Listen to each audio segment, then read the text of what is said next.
Phoenix DPS is going to outscale a lot of things. When you hit elite on high-level Phoenixes, they might as well be called instant melters. We see Wasps, and for 2 players, it seems that truly the red team knows that there is no anti-air, and Cody is starting to address that. He has both range and area specialization and even elite marksman, and I know that he also enjoys carry wasps. Oh, what were the times, how good were the times when you could start getting dropped level 6 wasps, level 5 wasps, something like that. You just hit elite and range on those suckers and they dominate the battlefield. I can absolutely see why it has gotten removed. Anyway, I do not know what this Farseer is doing here. It has been there for the past few rounds, and you can see with the amount of damage, well, it did do a good amount of chaff clear, I suppose. But at the same time, like, you hit fire and you basically automatically clear chaff. We see range on Cody Stormcrawlers, and not to forget that these fortresses are level 3, and level 5.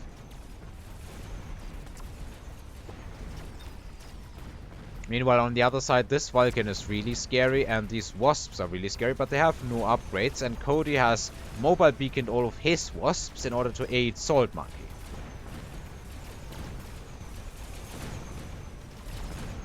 They already have killed all the other Wasps, so I would say that the Typhoons have also done a lot to do that. Now, these Wasps are kind of just dying for free to the Farseers.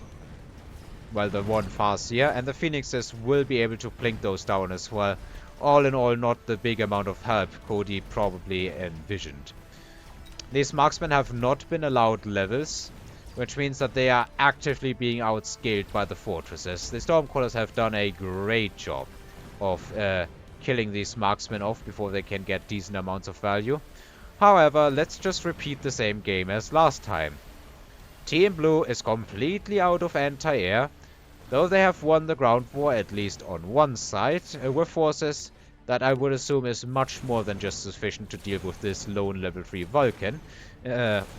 All of these Stormcrawlers, even though they got nerfed recently, will probably be able to outrange and kill that.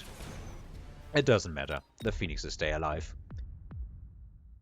Down to about 40% health. It has been quite a back and forth, but I think that was just one big round, basically. Another enhancement module, Lightning Storm, and another enhancement module. So one Lightning Storm and one enhancement module for both of these players.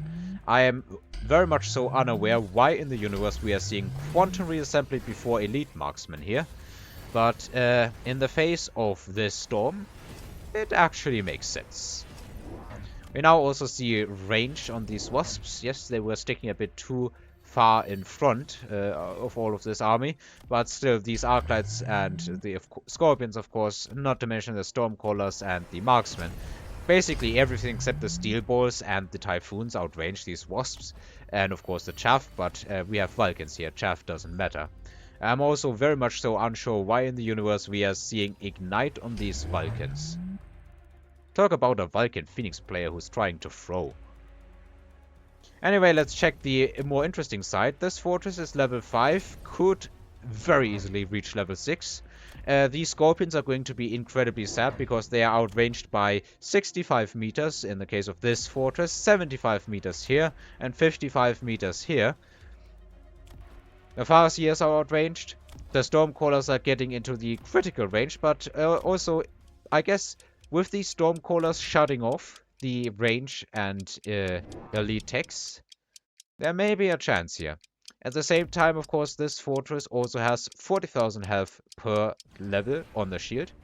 And at level 5, that makes 20,000 health on a shield. Lightning Storm does absolutely nothing significant to that. Meanwhile, the fortress is hitting at over 75,000 damage per shot. This is insane. The marksmen are still far outscaled. If they had higher levels than elite, they could tear these fortresses apart 100%.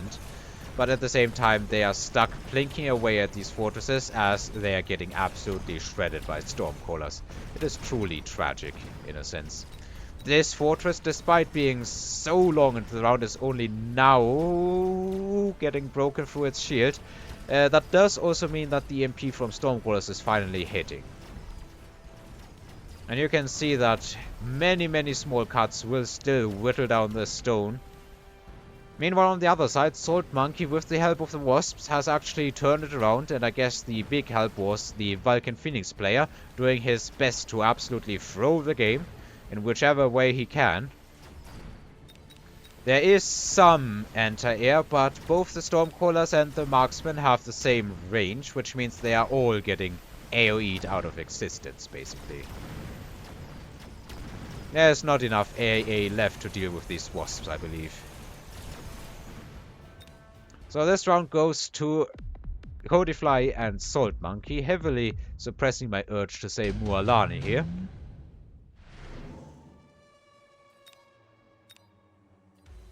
We are seeing Overlords for the Chinese player.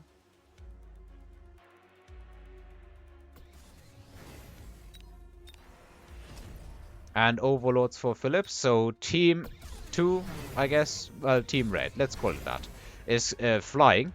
Salt Monkey has chosen the Fire Badgers and is going for the third tech on the Marksman. Meanwhile, we see Overlords also for Codifly. It is a bit sketch, to be honest, putting that into a board of Marksmen and Farseers, when your big tanky units are going to outrange these Overlords even if you hit range on them, let alone launch an Overload or anything. So I'm really not sure what these are truly supposed to accomplish, but kind of the same goes for every other unit that was probably up to pick. We also see, well, these Steelbows have reached level 3 and they have a shield and they now got Suck. They are going to get ignited, but since this is an Ignite and not a Scorch Vulcan, they are still probably going to take a lot less damage per second than otherwise. The Wasp spawn here, I'm also not entirely sure. I guess there is only a Marksman here, but that is just 2 Overlords. That means every 28 seconds there's gonna be 8 shots wasted from all of these Marksmen combined. Not to mention these Wasps. I don't think that is anything significant. Quad tech on the fortress, and this bad boy is level 7, hitting at 127,555 damage per shot, and is going to... I'm not sure if there is any unit on... Is there? Well, this Vulcan can survive 1 shot. Everything else is going to instantly die as soon as this thing starts shooting at it. Surely this is a fortress worthy of fighting a level 9 Melter. I think the Melter would easily lose, to be honest. It will get outranged, and before it can ramp up the damage, it's just going to get eviscerated. The only thing that could potentially change anything is Crawler spawn, but even there I think the AoE from the fort will win. I'm tempted to try that out. I'm not going to try and fix 2v2 games. Because this looks like it's over. Let's be honest. This fortress is still at like 2/3 at least of its shield. And the Overlords, well, there is no AA here. There is some Phoenixes here. But look at this mass of Fangs. Let's just speed it up. There's nothing left to fight, so these fortresses move as close as they can to the enemy. And the Fangs are gunning down the Overlords. Talk about a stomp of a round 9. What? Now I want to see this. So, let's see. Range, Elite, Shield, and Fang production on a Fortress level 7 with Enhancement module. I want to see how powerful that is against a Melter.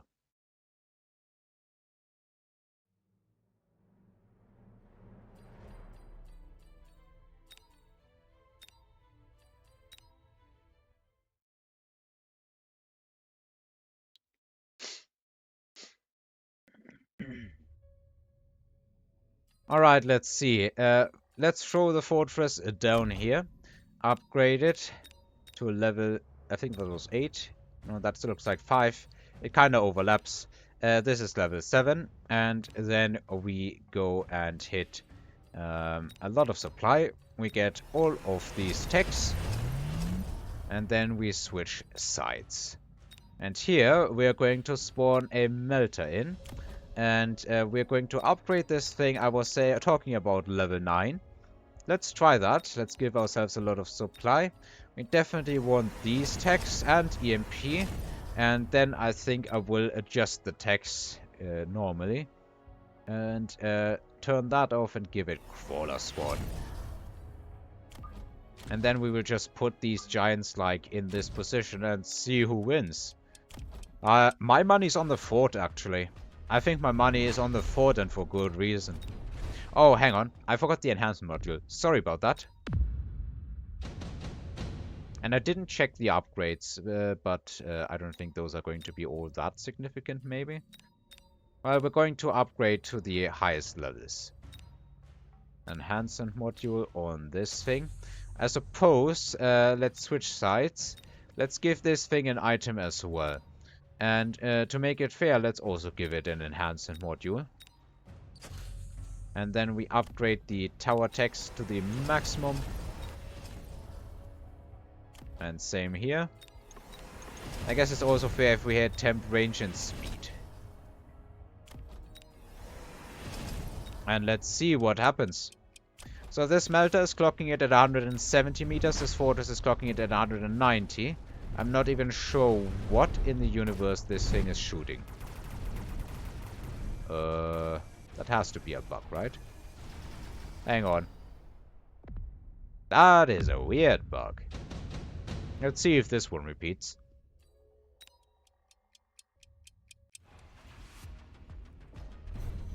Okay, this time it's fine. Anyway, the fortress is going to stay out of range and the fangs are going to run ahead. The fortress with its better AoE chaff clear is going to do a lot of work.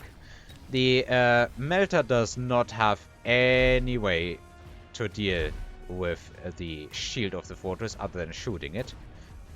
Basically, it's going to be a battle if it can clear the chaff fast enough. But it was able to EMP, and that's why the melter still wins.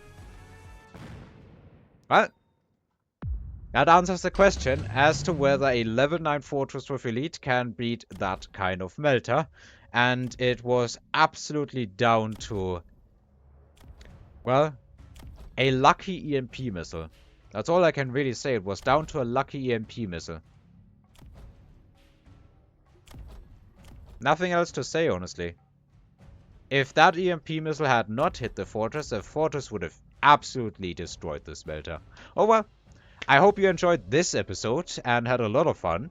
And I have one more replay from Codifly. And I already know that this one's going to be a banger. So, I hope to see you next time. And until then, have an absolutely amazing day.